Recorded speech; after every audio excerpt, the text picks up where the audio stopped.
आप सभी बच्चों का श्रीधर क्लासेस में बहुत बहुत स्वागत है। और इस वीडियो में हम पढ़ने वाले हैं क्लास 12th फिजिक्स की 4th यूनिट, जिसका नाम है प्रत्यावर्ती धारा या अल्टरनेटिंग करंट। और इस यूनिट के अंतर्गत हम पढ़ने वाले हैं एसी परिपथ में शक्ति, एसी परिपथ में शक्ति या फिर शक्ति गुणांक, शक्ति गुणांक। इन दो बातों को हम जानने वाले हैं। देखिए, सेकंड यूनिट में धारा विद्युत में शक्ति का हमने एक फॉर्मूला पढ़ा था। फॉर्मूला क्या था? P बराबर V इंटू आई। ये फॉर्मूला आप पढ़ के आए धारा विद्युत में। अब यहाँ पर V और I के मान कांस्टेंट हुआ करते थे। भाई डीसी परिपथ में जो हम बैटरी लगाते हैं तो V और I का मान तो बदलता नहीं है। दिष्ट धारा क्या होती है? दिष्ट धारा वह धारा होती है जिसकी दिशा कभी नहीं बदलती। परिमाण कम ज़्यादा हो सकता है, परिमाण परिवर्तित होता है, परंतु दिशा निश्चित होती है। मतलब V भी कांस्टेंट होता है और I भी कांस्टेंट होता है। तो यहाँ तक के लिए P बराबर VI सही है। परंतु प्रत्यावर्ती धारा वह धारा होती है जिसकी दिशा और परिमाण दोनों समय के साथ बदलते रहते हैं। जैसे हम एक एसी सोर्स ले लें, ये लिए हमने एक एसी सोर्स, ठीक है, और इसको मान लो किसी परिपथ से हमने जोड़ दिया। अब एसी करंट की विशेषता क्या होती है? जैसे मान लीजिए किसी क्षण यहाँ पर परिपथ में आई विद्युत धारा प्रवाहित हो रही है, तब यहाँ पर क्या होगा? धन, और यहाँ पर होगा ऋण। लेकिन अगले सेकंड में यहाँ जो धन है वो हो जाएगा ऋण, और यहाँ ऋण है वहाँ हो जाएगा धन। मतलब समय के साथ और इसकी जो दिशा है वो भी बदल जाएगी। प्रति सेकंड एक दिशा में, तत्पश्चात अगले सेकंड में दूसरी दिशा में। पहले जैसे धन है, अगले सेकंड में जैसे यहाँ पर धन है यहाँ पर ऋण है, अगले सेकंड में यहाँ पर ऋण हो जाएगा, यहाँ पे धन हो जाएगा। मतलब P बराबर VI। यहाँ पर हमें इसका सूत्र निकालना पड़ेगा। एक एसी परिपथ में शक्ति का नया फॉर्मूला बनाना पड़ेगा। और एसी परिपथ में इसकी जो शक्ति है, औसत शक्ति के लिए हमें फॉर्मूला बनाना होगा। क्योंकि देखो यहाँ पर V बदलेगा, I बदलेगा, V और I बदलेगा तो इसकी जो शक्ति है वो भी परिवर्तित हो जाएगी। तो इस वीडियो में हम यही जानने वाले हैं कि एसी परिपथ में औसत शक्ति किस प्रकार ज्ञात की जा सकती है। एसी परिपथ में तात्क्षणिक वोल्टता, ठीक है, एसी परिपथ में तात्क्षणिक वोल्टता और तात्क्षणिक धारा के गुणनफल को एसी परिपथ की तात्क्षणिक शक्ति कहते हैं। माना समय t पर किसी परिपथ की जो तात्क्षणिक वोल्टेज है, यहाँ पर देखो हम लिख देते हैं तात्क्षणिक शक्ति बराबर होगा तात्क्षणिक वोल्टता और गुणा होगा तात्क्षणिक धारा, तात्क्षणिक धारा। अब तात्क्षणिक शक्ति को हम P से प्रदर्शित कर देते हैं, तो यहाँ पर P लिख देते हैं। तात्क्षणिक वोल्टता को हम V मान लेते हैं, ये V, और तात्क्षणिक धारा को ले लेते हैं I। मतलब क्या हो जाएगा? P बराबर VI। अब मान लेते हैं किसी विशेष क्षण पर जो प्रत्यावर्ती वोल्टेज है उसका फॉर्मूला है V बराबर V0 साइन ओमेगा टी। ठीक है, कई लोग V को V0 भी बोलते हैं। V बराबर V0 साइन ओमेगा टी। और इस क्षण पर जो प्रत्यावर्ती धारा है उसका फॉर्मूला ले लेते हैं I बराबर I0 sign omega t minus 5।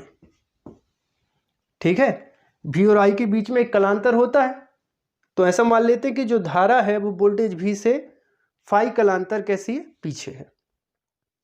अब ये V और I के मान हो गए। V और I के मान यहाँ पर रख देते हैं, तब क्या हो जाएगा? P बराबर V का मान V0 sign omega T, I का मान I0 sign omega t minus कितना 5। या फिर इसको हम लिख सकते हैं P बराबर V not I not sign omega T, और फिर कितना हो जाएगा साइन ओमेगा टी माइनस 5। ठीक है, वी नोट और आई नोट को एक साथ हमने लिख दिया है। या फिर इसको हम लिख सकते हैं P बराबर 2 से मल्टीप्लाई और 2 से डिवाइड कर देते हैं, तब ये हो जाएगा, देखो कितना 1/2 v naught I naught 2 sine omega t sine omega t minus 5। ठीक है ना, कुछ नहीं किया। ये वाली जो इक्वेशन है, इस इक्वेशन में 2 से हमने मल्टीप्लाई किया और 2 से डिवाइड किया। भाई 2 से 2 कैंसिल हो जाएगा तो ऊपर वाली राशि आ जाएगी। ठीक है, इसको देते हैं इक्वेशन फर्स्ट। इक्वेशन फर्स्ट तो देखो 2 से मल्टीप्लाई 2 से डिवाइड इसलिए किया है ताकि यहाँ पर फॉर्मूला बन जाए। फॉर्मूला बनता दिख रहा है, देखिए 2 साइन ए साइन बी बराबर, ये फॉर्मूला देखिए, सूत्र होता है, सूत्र 2 साइन ए साइन बी बराबर कितना होता है cos bracket A minus B minus cos A plus B, ताकि हम इस फॉर्मूले को अप्लाई कर पाए। जल्दी से यहां तक नोट कर लीजिए। ठीक है, नोट कर लिया। अब ये फॉर्मूला यहां पर हम अप्लाई कर लेते हैं। देखिए P बराबर,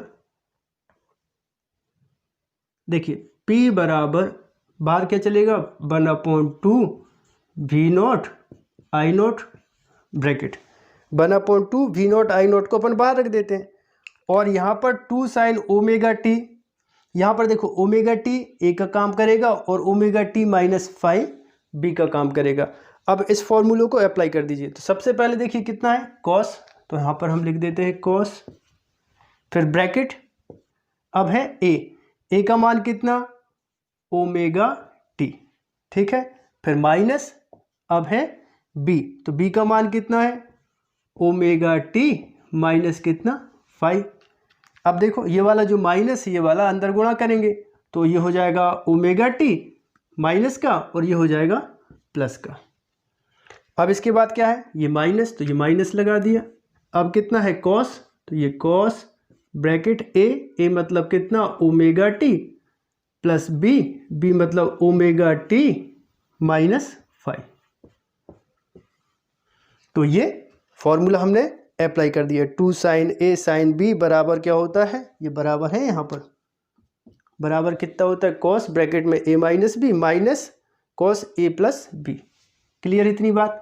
अब यहाँ पर देखो ओमेगा टी से ओमेगा टी कैंसिल हो जाएगा, आगे बनेगा ये P बराबर 1/2 वी नॉट आई नॉट, और यहाँ पर क्या बचा कितना, ये तो कैंसिल हो गया, बचा cos 5, तो ये हो जाएगा cos 5 माइनस यहाँ पर देखो cos ओमेगा टी और ओमेगा टी जुड़ के होगा 2 ओमेगा टी प्लस कितना 5। क्लियर इतनी बात। अब आगे देखो, अब 1/2 वी नॉट आई नॉट का ब्रैकेट में गुणा कर देते हैं, तब ये हो जाएगा P बराबर 1/2 v naught I naught cos 5 minus कितना 1/2 v naught I naught cos bracket 2 omega t minus 5। अब आगे देखो यहां पर cos 2 ओमेगा टी माइनस 5, ये वाली इक्वेशन देखो, एक पूर्ण चक्र में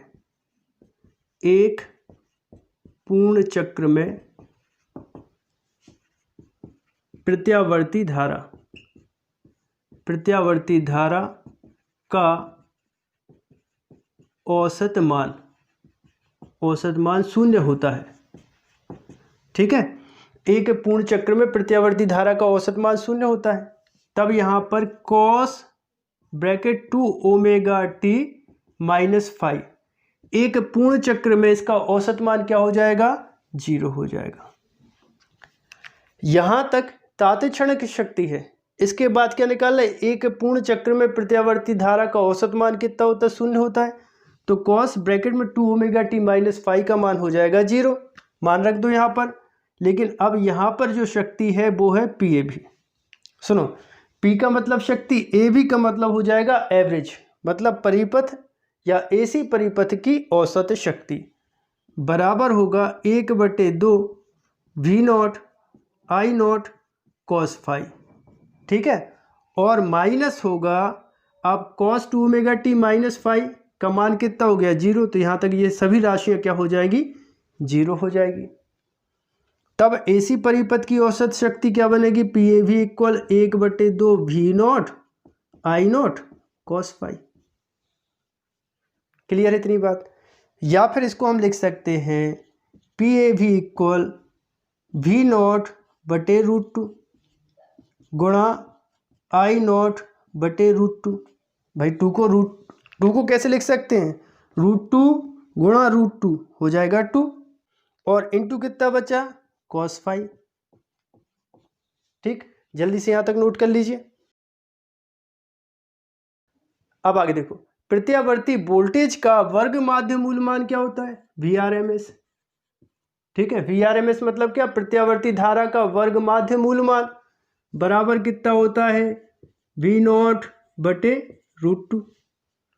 और प्रत्यावर्ती धारा का वर्ग माध्य मूल मान क्या होता है IRMS बराबर कितना हो जाएगा I नॉट बटे √2। अब ये मान यहां पर हम रख देते हैं। तब एसी परिपथ की औसत शक्ति क्या लिखे, पी ए भी इक्वल, अब यहां पर क्या था V नॉट अपॉन √2, तो V नॉट अपॉन √2 का मान कितना होता है VRMS into I not upon √2 का मान क्या लिख दें IRMS इंटू कितना लिख दें कॉस फाई। तो ये एसी परिपथ की औसत शक्ति का सूत्र है। ठीक है, 12th बोर्ड एग्जाम का मोस्ट इंपॉर्टेंट टॉपिक है। अब सुन लो क्वेश्चन कैसे आएगा। क्वेश्चन आएगा, सिद्ध कीजिए एसी परिपथ के लिए पी ए भी equal VRMS into IRMS into cos phi, जहां संकेतों के सामान्य अर्थ हैं। ठीक है, तो ये वीडियो का फर्स्ट पार्ट है, और वीडियो के फर्स्ट पार्ट में हमने क्या देखा, एसी परिपथ की औसत शक्ति।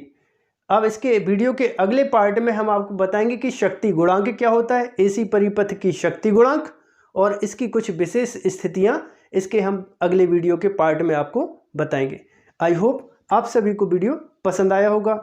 यदि आप सभी को वीडियो पसंद आया हो तो आप हमारे चैनल को सब्सक्राइब करें, वीडियो को लाइक करें और वीडियो को अपने दोस्तों के साथ शेयर करें।